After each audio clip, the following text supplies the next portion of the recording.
Hey, everybody, and welcome to the Pleasure Priority Podcast with me, Amber Taylor.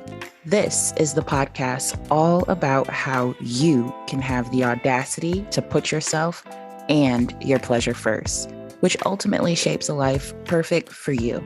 We discuss friends and family, career and money, oppression, healing, and mental health, current events, and historical ones too. Basically, all things life and pleasure and how you can create more of it authentically.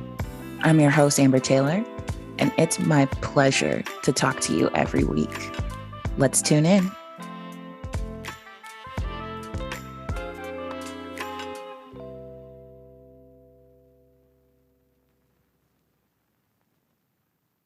Hello, my friends, and welcome back to the podcast. Y'all, I just got to say that the weather has been incredible lately. Like, it's April and we're experiencing summertime shy, like 70 degrees, 80-degree days. It's hot. Like, t-shirts and shorts are completely appropriate. But I've been outside, I've been having a good time.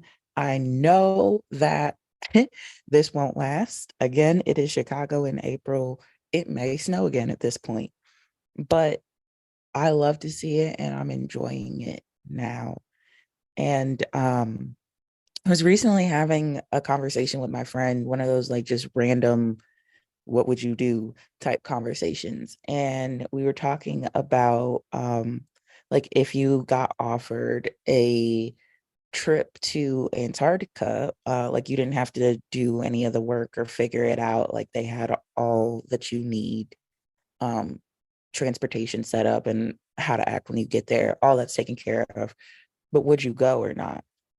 And instantly I was like, no. I didn't even really have to think about it. Like I hate the cold. I don't want to go to Antarctica. Like I'm terrified. Like, do I even get to see my skin while I'm there? Will I get frostbite immediately? Like, no, I don't want to go. And my friend was like, really? Like you wouldn't take that free trip? Like you wouldn't take on the opportunity? And my brain started going like, oh, maybe I should. Oh, it's once in a lifetime. Oh, like it'd be a great story to tell. But my body very, very clearly felt an immediate no. And I decided to honor that. And again, this was a hypothetical situation, but I think so often we like shut down our body's response to let the like our brain's response like make more sense. Because oh yeah, free trip, like it's all taken care of, it's a great experience and blah blah, blah all that kind of stuff. But like, no, me inside was just like, I'm not trying to be that cold. And I often talk to clients about what they want, but knowing what you don't want is just as important. Having that relationship with your body where you're able to feel the difference in your answers or feel like, yes, I'm totally into this, or fuck no, I I want no parts. And that's because your no's give you so much information and steer you towards more of your yeses. Because knowing what you want is important, but knowing and pursuing what you want can be scary, vulnerable, and lonely. And like when we're in that process of figuring out how to get from point A to point B, after we figured out like, yo, I really want this thing, um, it can feel like a free fall. So we don't know what we're doing. We don't know how long it's going to take. We don't know even if we're going to end up in the place that we initially wanted to. And we just start questioning ourselves and questioning everything. What's right? What's wrong? What's right for me and what's wrong for me? Well, it didn't look like this for so and so. So does that mean I'm wrong? How do I really know? What do I change? How do I figure out what's next? All of these questions can kind of come up and even become overwhelming. And if you're not comfortable with that discomfort or have the capacity to experience that kind of overwhelming free fall feeling, you just you just ignore it. Um, and there's nothing wrong here. Like, this makes sense. Your body is having the reaction that it's supposed to, because when we are scared or when we feel like something's dangerous or gonna hurt us, we avoid it. So I just want to take a moment to honor that pursuing your pleasures or figuring out what you want or being in process of getting to what you want can feel terrifying and dangerous. Like, historically, a woman's personal agent her personal agency, and especially her pleasure, has been demonized.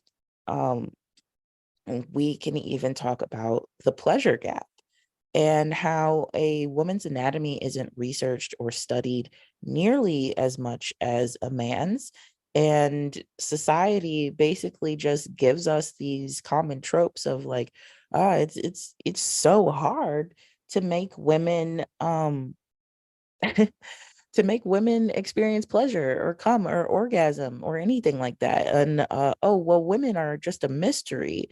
So instead of actual care, concern, or understanding, research, advancement, whatever you want to call it, our pleasure has become a component of the male ego, which again can be dangerous to upset, because what's this guy going to do if you're in a relationship?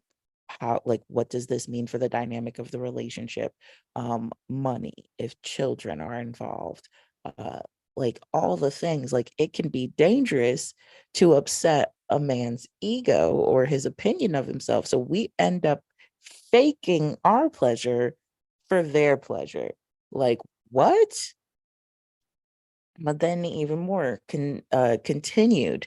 We have for Black people specifically, I actually learned this fact this Black History Month, but that saying, barrel of laughs, actually is rooted in slavery and how it was a crime, um a punishable offense for Black people to express emotion, but especially joy.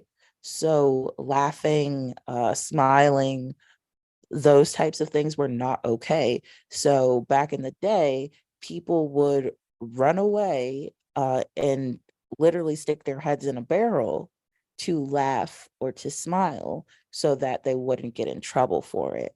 So now when we have like groups of Black people and something is really funny and then we all run away, that's generational trauma. And then speaking to the LGBTQIA plus community, their entire lifestyle, pleasure, way of existing has been deemed sinful. And they're not only bombarded with the religious threats of burning in hell, but also the very real physical, social, financial, emotional, and so many more threats on their person as well. And I can keep going. This list is long as hell, but historically, pursuing pleasure has been very dangerous for women, people socialized as women, and people of color. Like, this is just a fact that I want to acknowledge, and it does take um, a level of capacity and willingness to be able to feel and experience these emotions in order to heal, move through them, and actually also experience the joy, the pleasure, the happiness that you seek. Um, both are required. It is that balancing act. Um, but ultimately, because pleasure and joy and our fuck yeses have been traditionally so scary and dangerous, we've learned to mask or to code switch in order to create safety. So when we're doing this, we are taking on somebody else's idea or an approved idea of how we should be, how we should act, what we should want, what we should pursue, because that's accepted. And when that's accepted, when we're accepted, we're not at risk to be unaccepted, ostracized, demonized, hurt, and all those kinds of things. It does create safety to push down our own desires. And this is me speaking to the fact that that has been very real in the past, but also everyone that has experienced that before isn't currently experiencing that now. And we don't have to continue to subscribe to the same ways of being just to feel safe now. We can get what we want. We can have what we want. We can create safety in other ways. And is it easy? No. But is it worth it? Yes. So learning to take that mask off, stop code switching, because it's not like a badge of honor, but it is a scar of trauma. And if you no longer want to, keep adding to that scar, you don't have to. And masking or code switching also can create certainty. Um, in addition to safety, it creates certainty because it's like, oh, like this is a proven method of happiness. I just got to follow it. I know that if I just go to school and I get a good job and I invest in my 401k and I find someone to marry me and I get a house and then I have babies, then I'll be happy. It's worked. It's the American dream. I just got to follow that. That certainty is just an illusion, again, because it's coupled with the idea of safety, like, oh, this is the right path because it's the protected path. But that doesn't mean that it's guaranteed to work for you in the ways that you want it to, or work for you in the order to make you happy. Because if that's not what's going to make you happy, settling for that path just because it made other people happy, or it's the general idea of what quote unquote should make you happy, it just ain't gonna do it. we we try to get to this certainty through masking our desires and pretending that we have what we want already, so we don't have to go through the uncertainty and the fear and the potential danger of trying to figure it out. And I'm not here to say that one is better than the other, or that there's not even a time or place for all these options. But I am saying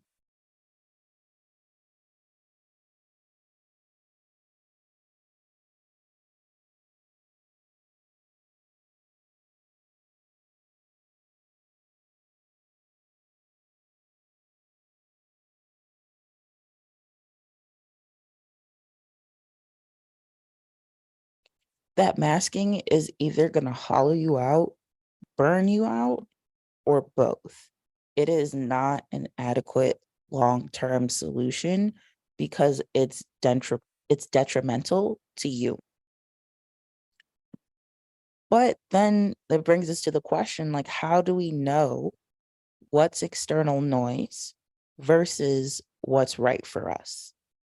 And for that, you need more than just, traditional Western scientific logic. You need to partner with the world around you, the universe, the divine, and see the wisdom in it and in you. So much of our internal knowing and our surroundings can point us towards what's right for us.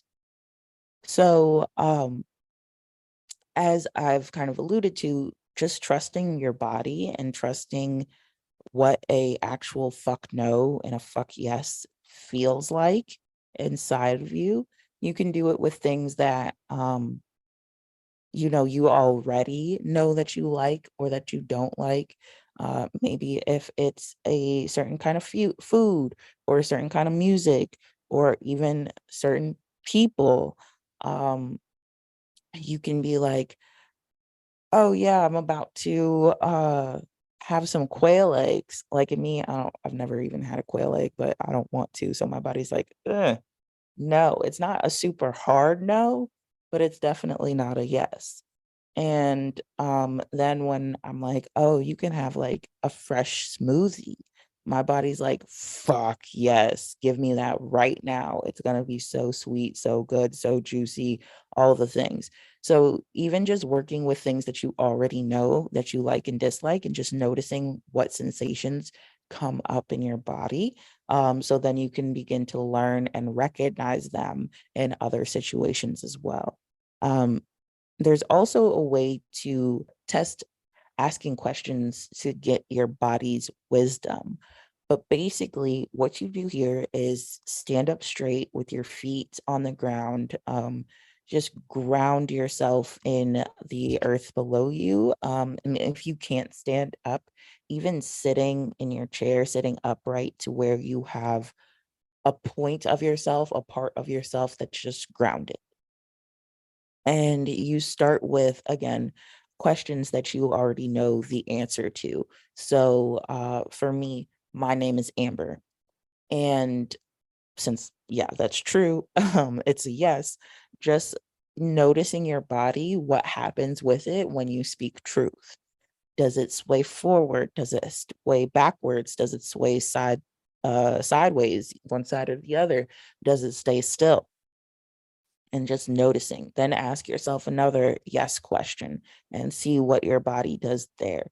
Um, Usually for me, and I say usually because it can change. That's why we do these questions in the beginning for our big test.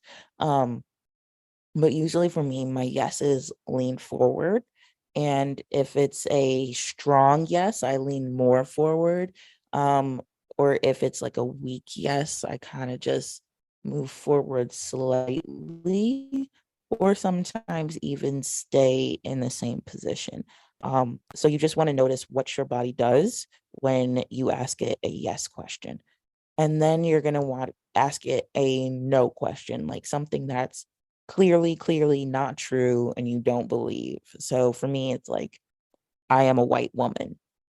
It's clearly a no. Usually this is like a fuck no for me. So my body like blows back. Like it's like no. Like sometimes I even have to catch myself with my foot for how far I fall back. And just again asking yourself a couple of those baseline questions to say, okay, what's my body doing here? And for clarity, your yes may not be forward and your no may not be back.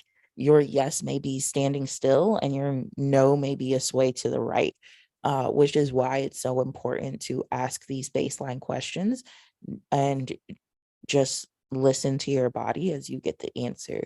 You want to move slow, you want to try it a couple times and give yourself some grace in figuring this out. It may not work the first time, but just keep trying. But anywho, once you get your baseline and you know what directions mean yes and no, then you can ask the question of, whatever you want, we're going to ask it. And it can be anything that you ask your body, like, what do you want to eat today? And it's not going to be like, oh, I want chicken. Like it's got to be yes or no. Um, unless you're just talking to your body and are available for it to respond. Like sometimes it will be like, yeah, chicken. But for this experiment, it's a yes or no question.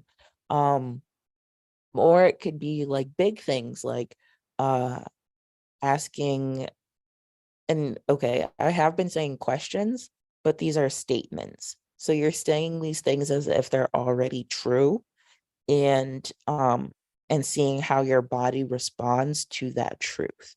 So if you have like a bigger thing on your mind, like I am going to quit my job, uh like it could be like I am going to quit my job. And then maybe you don't get an answer there. So then you tweak the statement like, I'm going to quit my job in the next 5 years. Okay, clear yes there. Well, what about the next 3 years? What about the next two? Like you can try it like that. Um, and you can do this with anything, any question you have, pose it as a statement, pose it as if it's already true, and your body will respond yes or no to that truth, so you know for you personally if that's your truth or not.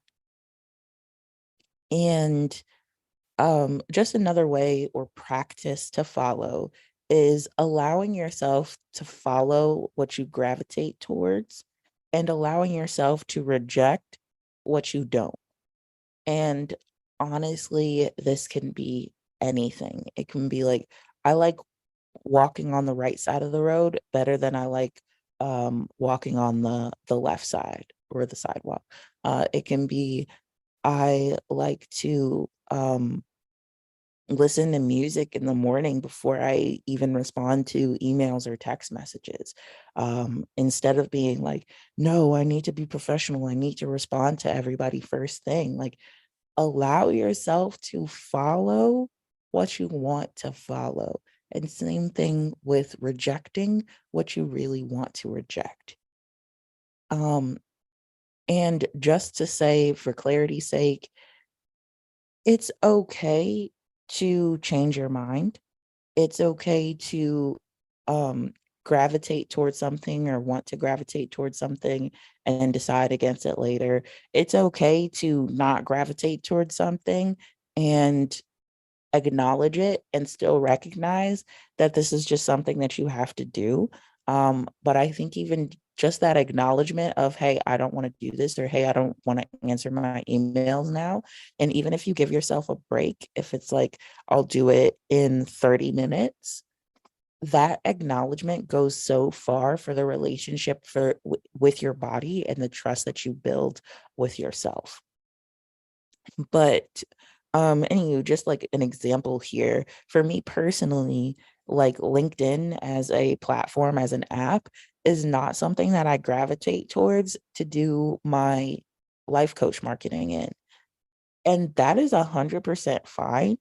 And it could be something that I want to look at one day, but I'm letting it be okay that I don't need to look at that or quote unquote fix that today.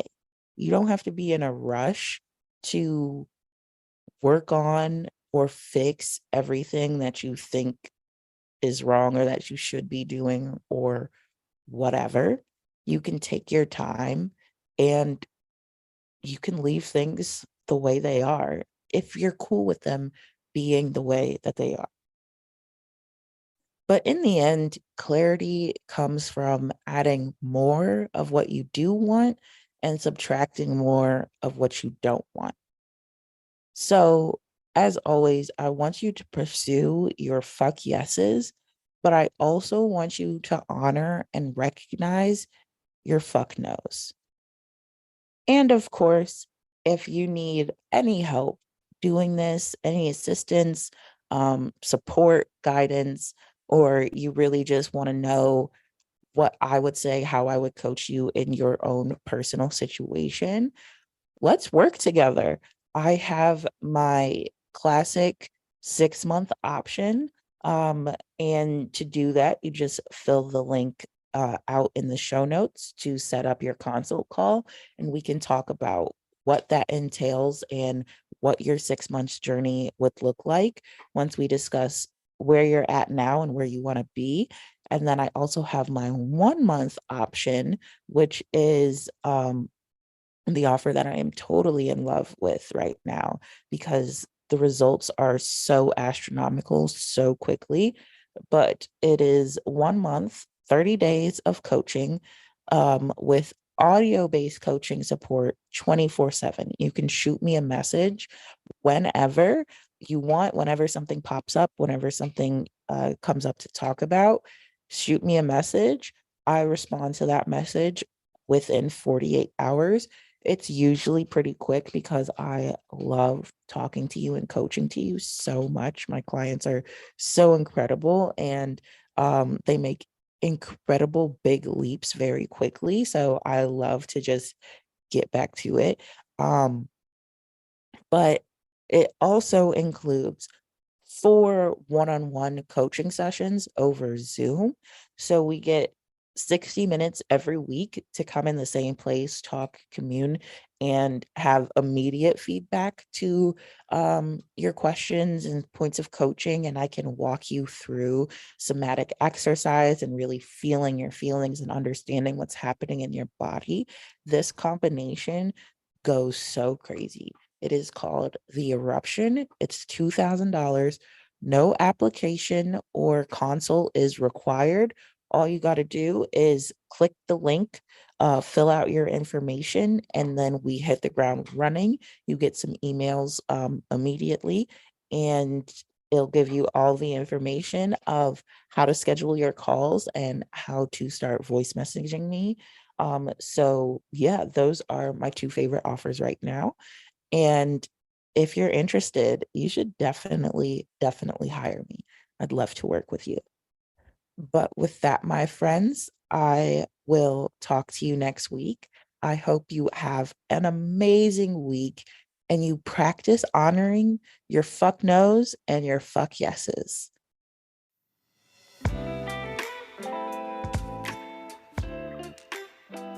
Hey, friends. Thanks so much for listening to this episode of the Pleasure Priority Podcast. I hope you enjoyed it. If it's your pleasure, check me out on Instagram at Amber Taylor Coaching and my website, www.ambertaylorcoaching.com, for more on increasing your pleasure across all aspects of life. As always, make sure to follow the show and check back each week for a new episode. I'd also love it if you'd leave an honest rating and review, and if you'd share the show with anyone else you think would benefit. Much love. Talk soon, friends.